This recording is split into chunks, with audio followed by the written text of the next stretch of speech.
साथियों नमस्कार। आज हम लोग सूरदास जी के द्वारा रचित अगले पद को पढ़ेंगे और उस पद में सूरदास जी ने उस समय का वर्णन किया है जिस समय गोपियों के लिए उद्धव जी योग रूपी संदेश लाते हैं और उस संदेश को सुनने के बाद में गोपियां जो उद्धव को जवाब देती हैं उसी जवाब को इस पद में दर्शाया गया है। आइए देखते हैं। लिखा है, हमारे हरि हारिल की लकड़ी। हमारे हरि किसके? गोपियों के। किसके? गोपियों के। हरि कृष्ण, यानी हमारे जो कृष्ण हैं वो क्या हैं? हारिल की लकड़ी। हारिल होता है बच्चों में जो पक्षी दिख रहा है यही हारिल है। कि लकड़ी, लकड़ी माने हो गया बेटा लकड़ी, यानी हमारे जो हरि हैं, हमारे जो कृष्ण हैं वो हारिल की पक्षी की लकड़ी की तरह है। अच्छा, हारिल की पक्षी की लकड़ी से कृष्ण का क्या लेना देना है? तो इसमें कहा गया है जो हारिल पक्षी होता है जो दिख रहा है आपको, इस पक्षी की एक विशेषता है। वो विशेषता ये है कि ये पक्षी पहली बात तो वृक्ष से नीचे आता नहीं, पेड़ों से नीचे नहीं आता। हाँ, जब इसको प्यास लगती है या किसी ज़रूरतवश इसको लगा कि हमको नीचे जाना है, जल पीना है, पानी ग्रहण करना है, तो ऐसी स्थिति में ये उस लकड़ी को छोड़ता नहीं और अपने पैरों में पकड़कर ही नीचे उतरता है, ऐसा कहा गया है। अच्छा, दूसरी तरफ ये भी कहा गया कि जो गोपियां हैं वो कृष्ण को ठीक उसी प्रकार नहीं छोड़ना चाहती जैसे ये हारिल पक्षी लकड़ी को नहीं छोड़ना चाहता। इस लाइन से बच्चों प्रश्न बहुत बेहतर बनता है और वो प्रश्न लोगों को घुमा देता है, परेशान कर देता है। अधिकांशतः बच्चे समझ नहीं पाते हैं और गलत कर देते हैं। यहाँ पर जो हारिल है, हारिल गोपियां जो हैं वो अपने को बताती हैं और जो ये लकड़ी जिस पे बैठा है पक्षी, जिसको पकड़े हुए पक्षी है, ये हो गए कृष्ण। यानी हारिल की जो तुलना की गई है वो गोपियों से और कृष्ण लकड़ी। अब बच्चों ध्यान से समझना, हारिल गोपियां और लकड़ी कृष्ण। इसके बाद में हम फिर से समझ लेते हैं। हमारे हरि हारिल की लकड़ी, हमारे हरि जो है कृष्ण हैं वो हारिल पक्षी की लकड़ी की तरह है। जैसे वो पक्षी लकड़ी को नहीं छोड़ सकता वैसे हम कृष्ण को नहीं छोड़ सकती। इस पहले लाइन का ये अर्थ हुआ। अगली जो पंक्ति है उसमें कहा, मन क्रम बचनो नंद नंदन और यह दृढ़ करी पकड़ी। कितनी बातें कही। मन क्रम वचन, एक क्रम लिखा है बच्चों, एक क्रम नहीं कर्म पढ़ा जाएगा। जब हम लोग इसका अर्थ निकालेंगे कर्म हो जाएगा।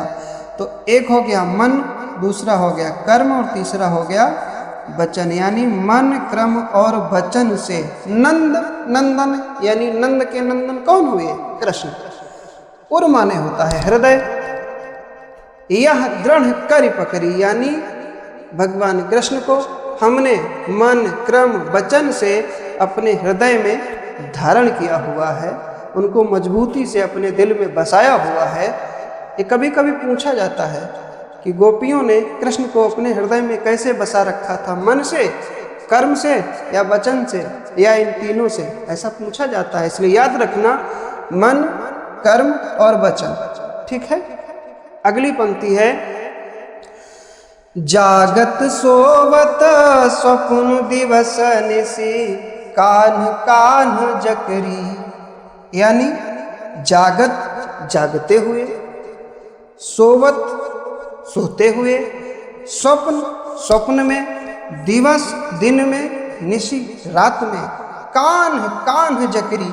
अरे भैया, जब जागत में और सोने में, जागने में और सोने में, स्वप्न में, दिन में और रात में, फिर बचा क्या?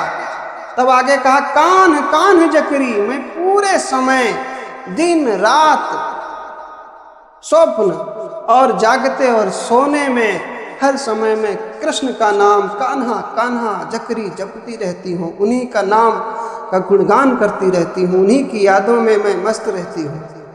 अगली लाइन, सुनत जोग लागत है ऐसो, सुनत जोग लागत है ऐसो, जो करुई ककरी। करुई ककरी कैसी?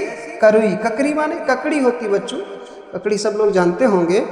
कभी कभी कोई ककड़ी तीखी मिल जाती है, तो इन्होंने कहा ज्यों करुई ककड़ी। कौन चीज, कैसे? तो बोले जोग। हमने बताया था इसके पहले वीडियो में, ये जो उद्धव थे ये योग रूपी संदेश लाए थे गोपियों को। निराकार, जिसको बोलते हैं निराकार ब्रह्म की उपासना, वो सिखाने आए थे। किसको? गोपियों को। तो गोपियां कहती हैं जो ये योग रूपी संदेश लाए हो ना, इसको सुनने से हमको ऐसा लगता है जैसे हम कड़वी ककड़ी का स्वाद ले रहे हैं। आगे कहा, सुतो व्याधि हमको ले आए, देखी सुनी ना करी। सुतो वही व्याध रोग होता है, मर्ज होती, बीमारी होती। यही बीमारी कौन?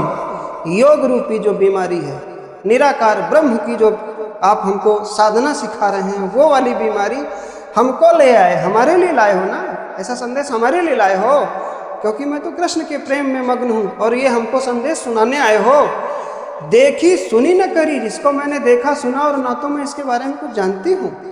आगे लिखा, यह तो सूर तिन्हें ले सौंपो, यह तो सूर तिन्हें ले सौंपो, जिनके मन चक्री। जिनका मन चक्री, चक्री माने होता है चंचल, यानी जो स्थिर नहीं है। कहते हैं यह तो कौन? ये जो योग रूपी संदेश है, यह तो सूर तिन्हें ले सौंपो, यह संदेश जो है ना, ऐसे लोगों को दे दो, ऐसे लोगों के बीच में बांट दो जो कौन? जिनके मन न चक्री, जिनका जो मन है वो चक्री है। चक्री कैसा है? स्थिर नहीं है, चंचल है, कभी इनमें कभी उनमें कभी उनमें। उनको ये बांटो। और हमारा मन ऐसा नहीं है, हमारा मन तो कृष्ण के उस प्रेम में एकदम लीन है, जिसके अलावा हमको इस संसार में कुछ नहीं दिखता है। उद्धव जी, आप ऐसा संदेश मुझे न सुनाए। तो बच्चों, बहुत संक्षिप्त रूप में मैंने इस पद का अर्थ आपको समझाया। इस पद से बनने वाले जो प्रश्न हैं, या इससे पहले जो मैंने पद पढ़ाया उससे बनने वाले जो प्रश्न हैं, उनके लिए भी अलग से वीडियो आपको मिल जाएगा। तब तक आप अपनी पढ़ाई जारी रखें, अध्ययन जारी रखें, और बोर्ड परीक्षा की दृष्टि से मैं यथासंभव जैसा होगा वैसे तरीके से आपको वीडियो उपलब्ध कराता रहूँगा। हाँ, अभी मैंने आपकी सुविधा के लिए यह जो चैनल है हमारा SRS ज्ञानधारा, इसको अभी मैंने नया बनाया हूँ। और यदि आपको ठीक लगे, अच्छा लगे, तो आप चैनल को सब्सक्राइब करें, अन्यथा मर्जी आपकी। और यदि सब्सक्राइब करते हैं तो समय पे आपको वीडियो मिलेगा, और नहीं करते हैं तो हो सकता ना मिले। तब तक हम आप लोगों से यही कहना चाहेंगे, आप अपनी पढ़ाई जारी रखें। धन्यवाद।